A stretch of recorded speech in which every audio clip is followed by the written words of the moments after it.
নমস্কার, এসকেআর online YouTube চ্যানেলে তোমাদের প্রত্যেককে স্বাগত।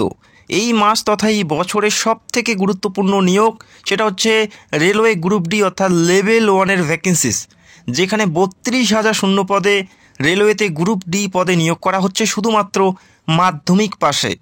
তো আশা করি প্রত্যেকের হাতে একটা সুবর্ণ সুযোগ আছে। দীর্ঘ কয়েক বছর থেকে এই নিয়োগ প্রক্রিয়া করানো হয়নি, তো বহু প্রার্থী এই পদের জন্য ওয়েট করে আছে। সেক্ষেত্রে প্রত্যেকেরই হাতে সুবর্ণ সুযোগ। 23/1/2025 থেকে অর্থাৎ জানুয়ারি 23 থেকে আবেদন শুরু হচ্ছে। আবেদন চলবে 22/2/2025 অর্থাৎ ফেব্রুয়ারির 22 তারিখ পর্যন্ত তোমরা এখানে অ্যাপ্লাই করতে পারবে, যেখানে ভেরিয়াস পোস্টে নিয়োগ করা হচ্ছে। এবং বয়স ধরা হচ্ছে 1/7/2025 তারিখ অনুযায়ী, অর্থাৎ 1/7/2025 তারিখ অনুযায়ী তোমাদের বয়সটি হতে হবে 18 থেকে 34-এর মধ্যে, যারা জেনারেল। পাশাপাশি SC ST 5 বছর, অর্থাৎ তারা 18 থেকে 41 পর্যন্ত অ্যাপ্লাই করতে পারবে। ওবিসি 3 বছরের ছাড় পাচ্ছে। 1/7/2025 তারিখ অনুযায়ী বয়সটি ধরা হবে, যারা জেনারেল 18 থেকে 36-এর মধ্যে তোমাদের বয়স থাকতে হবে।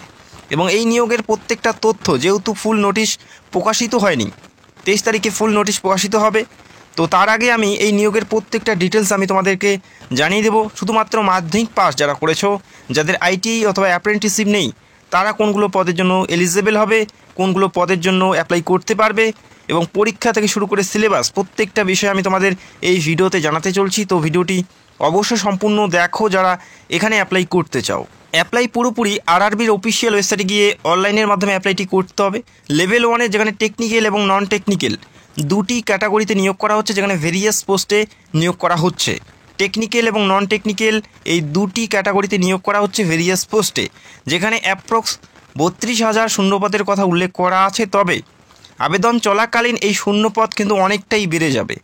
এই শূন্যপদ আবেদন চলাকালীন অনেকটাই বেড়ে যাবে। এটা অ্যাপ্রক্স একটি শূন্যপদ দিয়ে দিয়েছে, তবে এই শূন্যপদ আবেদন চলাকালীন আরও অনেকটাই বেড়ে যাবে। তোমরা দেখে নেবে, মেল এবং ফিমেল উভয়ে তোমরা অ্যাপ্লাই করতে পারো। একটা বড় শূন্য পদের জন্য তোমরা একটা সুযোগ পাচ্ছ। আশা করি প্রত্যেকের এখানে অ্যাপ্লাই করা উচিত। এখানে অ্যাপ্লাই করার জন্য টেকনিক্যাল পদে অ্যাপ্লাই করার জন্য মাধ্যমিক থাকতে হবে, মাধ্যমিক প্লাস ITI অথবা অ্যাপ্রেন্টিসশিপ। মাধ্যমিকের পাশাপাশি যাদের ITI অথবা অ্যাপ্রেন্টিসশিপ করা আছে, তারা টেকনিক্যাল পদের জন্য যোগ্য হবে। যখনই কোনো অ্যাপ্রেন্টিসশিপের নিয়োগের বিজ্ঞপ্তি প্রকাশিত হয়, সবার আগে আমি ভিডিও করে তোমাদের জানাই, কেননা অ্যাপ্রেন্টিসশিপ একটি গুরুত্বপূর্ণ নিয়োগ বা গুরুত্বপূর্ণ সার্টিফিকেট। এবং নন টেকনিক্যাল পদে অ্যাপ্লাই করার জন্য শুধুমাত্র মাধ্যমিক পাশে তোমরা অ্যাপ্লাই করতে পারো নন টেকনিক্যাল পদগুলোতে। তবে নন টেকনিক্যাল কোনগুলো পদে অ্যাপ্লাই করতে পারবে শুধুমাত্র মাধ্যমিক পাশে সেটা জানাবো, এবং ITI পাশে কোনগুলো পদের জন্য যোগ্য হবে সেটার বিস্তারিত তথ্য আমি তোমাদের A to Z জানাতে চলছি এই ভিডিওতে। তো ভিডিওটি অবশ্যই সম্পূর্ণ দেখার চেষ্টা করো। সিলেকশন প্রসেস কী আছে এখানে? সিলেকশন প্রসেস যেটা থাকবে, প্রথমেই কম্পিউটার বেসড টেস্ট অর্থাৎ CBT। এই পরীক্ষা তোমাদের প্রথমে দিতে হচ্ছে, তারপরে ফিজিক্যাল এফিসিয়েন্সি টেস্ট অর্থাৎ PET, তারপরে ডকুমেন্ট ভেরিফিকেশন।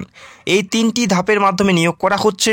প্রথমে যে পরীক্ষা থাকছে সেই নাম্বারের ভিত্তিতেই তোমাদের মেরিটের মাধ্যমে নিয়োগ করা হবে। এই 3টি ধাপের মাধ্যমে নিয়োগ করা হচ্ছে।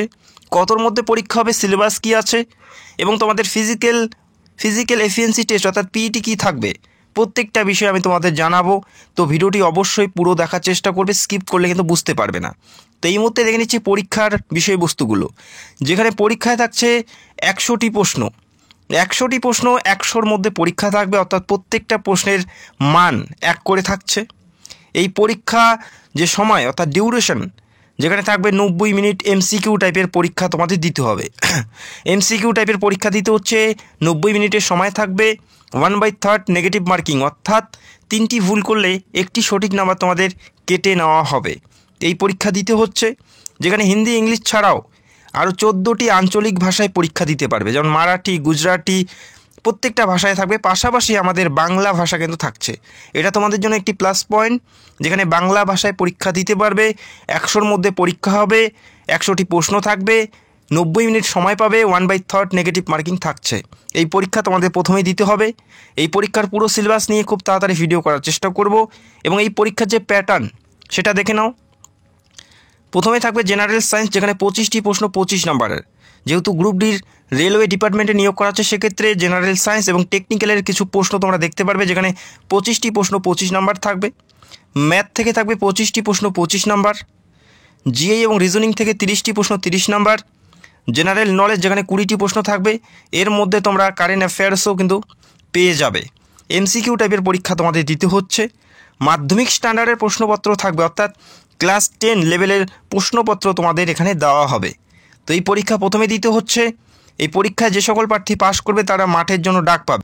মাঠ কি থাকবে, পিইটি তোমাদের কি থাকছে সেটাও দেখে নাও। ফর মেল ক্যান্ডিডেট অর্থাৎ ছেলেদের জন্য যেটা থাকছে ফিজিক্যাল 35 কেজি ওজন, 35 কেজি ওজন বহন করতে হবে 100 মিটার, সময় থাকবে 2 মিনিট, অর্থাৎ 2 মিনিটে, এই 2 মিনিটে 35 কেজি ওজন বহন করতে হবে 100 মিটার ডিস্টেন্স। বোঝা গেল? এই 35 কেজি ওজন নিয়ে 2 মিনিটে 100 মিটার তোমাদের অতিক্রম করতে হবে, এটা প্রথমে থাকবে। তারপরে থাকবে 1000 মিটার রান, 4 মিনিট 15 সেকেন্ড তোমরা সময় পাবে। এই 1000 মিটার রান তোমাদের 4 মিনিট 15 সেকেন্ডে কমপ্লিট করতে হচ্ছে, এটা মেল প্রার্থীদের। এবং ফিমেল প্রার্থীদের কি থাকছে সেটাও আমরা দেখে নিচ্ছি। ফিমেলদের থাকছে 20 কেজি ওজন, 20 কেজি ওজন বহন করতে হবে 100 মিটার, সময় থাকবে সেম 2 মিনিট। 2 মিনিটে 20 কেজি ওজন 100 মিটার ডিস্টেন্স তোমাদের বহন করতে হবে।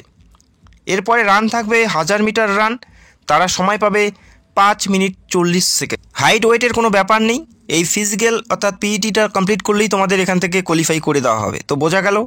এরপরে দেখে নাও যে কোন কোন পদগুলোর ক্ষেত্রে কারা কারা যোগ্য। প্রথমে তোমাদের জানিয়ে দিচ্ছি এখানে টেকনিক্যাল এবং নন টেকনিক্যাল দুটি ক্যাটাগরিতে নিয়োগ করা হয়। সেক্ষেত্রে টেকনিক্যাল পদের ক্ষেত্রে মাধ্যমিক প্লাস আইটি অথবা অ্যাপ্রেন্টিসশিপ থাকতে হবে। তবে টেকনিক্যাল পোস্টেই সবথেকে বেশি ভ্যাকেন্সিস দেখতে পাই।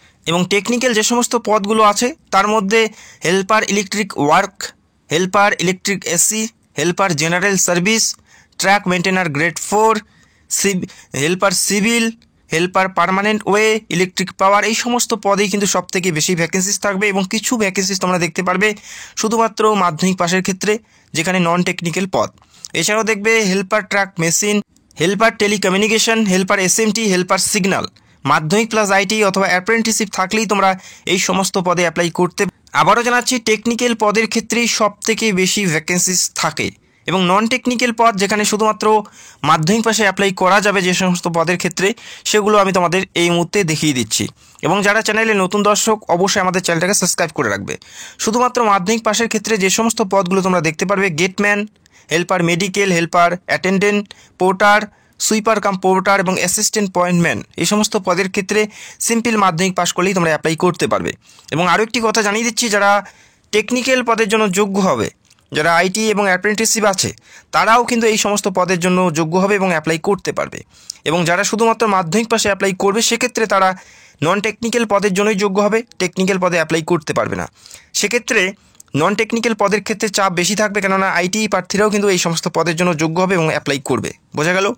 এবং এই পদের ক্ষেত্রে গ্রুপ ডি লেভেল 1-এর যে বেতন, যেখানে বেসিক পে 18,000 টাকা, 12% ডিএ যেখানে 2,160 টাকা, এইচআরএ থাকছে যেখানে 4,320 টাকা, টিএ থাকছে যেখানে 4,032 টাকা, যেখানে অ্যাপ্রক্স গ্রস স্যালারি তোমাদের মাসে দাঁড়াবে যেটা 30-এর কাছাকাছি, 28,512 টাকা, যেখানে 30,000-এর কাছাকাছি তোমরা প্রথম মাস থেকেই বেতন পাবে।